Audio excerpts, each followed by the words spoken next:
দোস্তো, welcome back to our channel it's Mishti mum. আজকে আমাদের হচ্ছে বিরিয়ানি। হ্যালো গাইস, এখন আমরা বানাচ্ছি আজকের বিরিয়ানি। এখানে পেঁয়াজ দিয়েছি বেরেস্তা করার জন্য। শুরু করে দিয়েছি কড়ার মধ্যে বেরেস্তার পরে এখন আলু ভাজতে দিয়ে দিয়েছি। আলু ভাজার সময় আমরা আলুর মধ্যে দিয়ে দেবো হলুদ গুঁড়ো এবং দেব নুন। নুন আর হলুদটা আমরা দিলাম যাতে আলুর ভেতরে নুন আর হলুদটা ভালোভাবে প্রবেশ করে এবং আলুটা খেতে সুস্বাদু হয়। এরপর আমরা করব চিকেন ম্যারিনেশন। তার জন্য দেব পরিমাণ মতো আদা রসুন আর টক দই।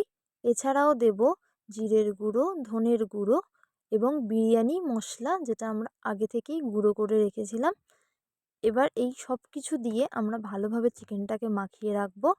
এছাড়াও এর মধ্যে দেব কাশ্মীরি লঙ্কার গুঁড়ো, হলুদ গুঁড়ো, সবটা দিয়ে এটাকে আমাদের বেশ কিছুক্ষণের জন্য ভালোভাবে মাখিয়ে রেস্টিংয়ে দিতে হবে, যাতে এই মশলাগুলো চিকেনের ভিতরে ভালোভাবে প্রবেশ করে।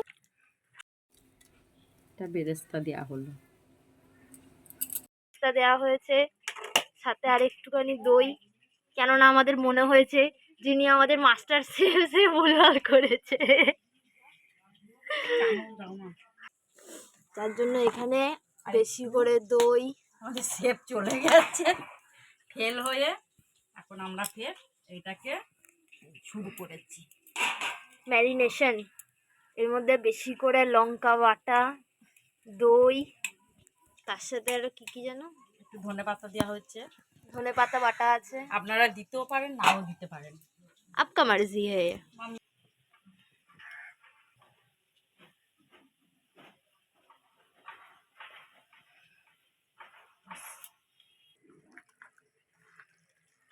মনে হচ্ছে এটা হয়েছে হয়েছে না বাবা? নুন দিলে?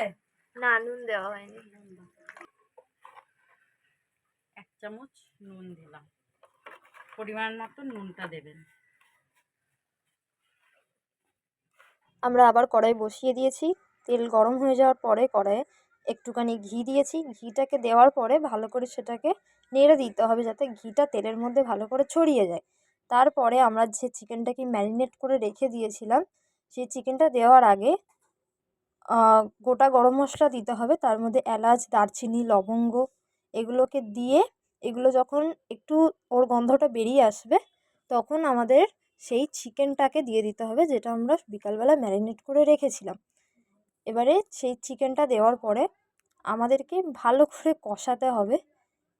যেহেতু এই চিকেনে আমরা মানে অন্য কিছু দেব না, যা দেওয়ার তখনই দিয়ে দিয়েছিলাম। আদার্স এখন আর কোনো মশলা টশলা কিচ্ছু দেবো না। শুধু ম্যারিনেট করা চিকেনটাকে দিয়ে ভালো করে নাড়িয়ে নাড়িয়ে ভালো করে কষিয়ে নিতে হবে। আমরা এখানে চিকেনটাকে এখন দিয়ে দিয়েছি তেলের মধ্যে।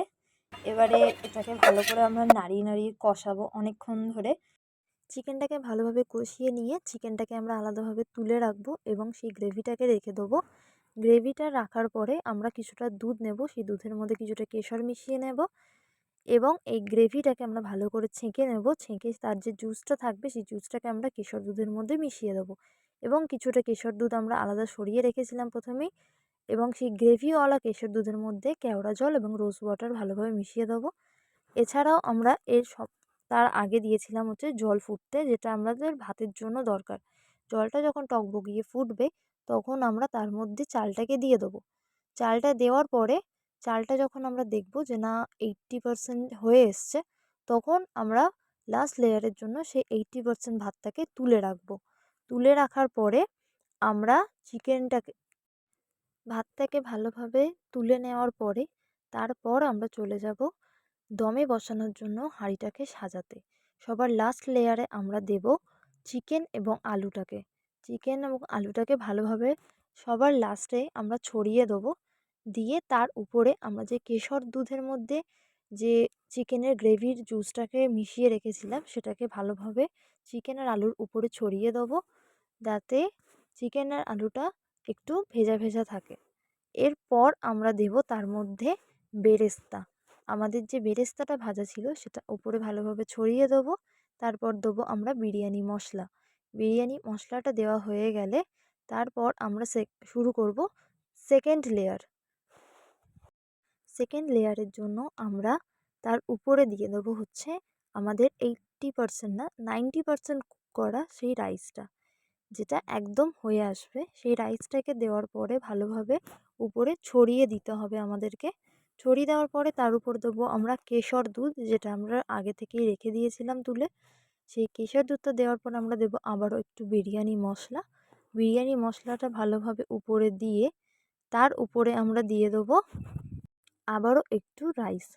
যে রাইসটা কিন্তু আমি বারবার বলছি, দুটো রাইস হবে এখানে, একটা হবে 80% এবং একটা হবে 90%। যেটা সবার নিচে থাকবে সেটা হচ্ছে 80% এবং উপরে যেটা থাকবে সেটা হচ্ছে 90%। তার উপরে আমরা দিয়ে দেবো হচ্ছে তোমার চিকেনের যে তেলটা, মানে চিকেন থেকে বেরোনো জুসের যে উপরের জল বা তেল যেটা হয় সেটা আমরা রেখেছিলাম, সেটা আমরা ওপরে সবার ওপরে ছড়িয়ে দেবো। আবারও দিয়ে দেবো কিছুটা বিরিয়ানি মশলা। সব শেষে আমরা দিয়ে দেবো বেরেস্তা। সবার ওপরে ভালোভাবে বেরেস্তাটা সুন্দর করে সাজিয়ে ছড়িয়ে দিয়ে তার উপরে আমরা দিয়ে দেবো হচ্ছে কিছুটা, তার উপরে দিয়ে দেবো আমরা বিরিয়ানি মশলা। প্রত্যেকটা লেয়ারেই কিন্তু এই বিরিয়ানি মশলাটা আমাদের দিতে হবে। সর্বশেষে আমরা করব যেটা, সেটা হচ্ছে সাজিয়ে ফের বল মামটা কোনো অন করেনি। ডিমগুলো সাজিয়ে দিয়ে দিচ্ছি, দিয়ে এবার এটা আটাগুলো ঢাকা দিয়ে দিচ্ছি। একজন মাস্টার শেফ, দুটো মাস্টার শেফ, দুজন মিলে বিরিয়ানি বানাচ্ছে আর আমি হচ্ছি ক্যামেরাম্যান।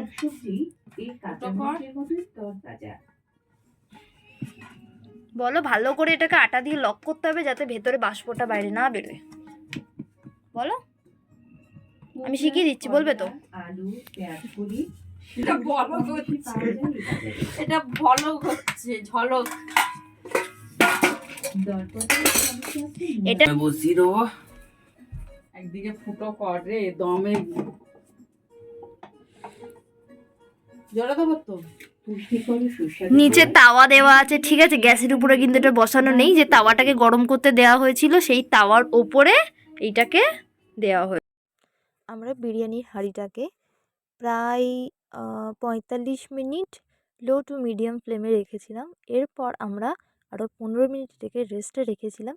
এরপর এটাকে আমরা ওপেন করব। চলুন আমরা এটাকে ওপেন করি, দেখা যাক এটা কেমন হয়েছে। আমাদের বিরিয়ানি একদম রেডি এবং খুবই সুন্দর হয়েছে, আপনারা দেখতে পাচ্ছেন। আপনারাও বলুন যে কেমন দেখতে হয়েছে। মিষ্টির আসনে বসে গেছে বিরিয়ানি খাওয়ার জন্য, কিন্তু গাড়ির চাবিটা কিসের জন্য মুখে করে নিয়ে ঘুরছে জানি না। তুমি বিরিয়ানি খাবে? হ্যাঁ, ওই জন্য বসে পড়েছো আসনের উপরে। হ্যাঁ, কেমন হয়েছে? তুমি বলেছো খেয়ে বলবে, খাওয়া হয়ে গেছে। বলো, বহুত আচ্ছা। ঠিক আছে, হেভি হেভি হেভি। শুধু কথা হবে না, ওয়াও এরকম বলো, ওয়াও কথা হবে না কোনো। বাবার মুখে কোনো কথা নেই, বাবার সাথে খেয়ে যাচ্ছে। আমি এখনো শুরু করিনি। গণেশের বাচ্চা।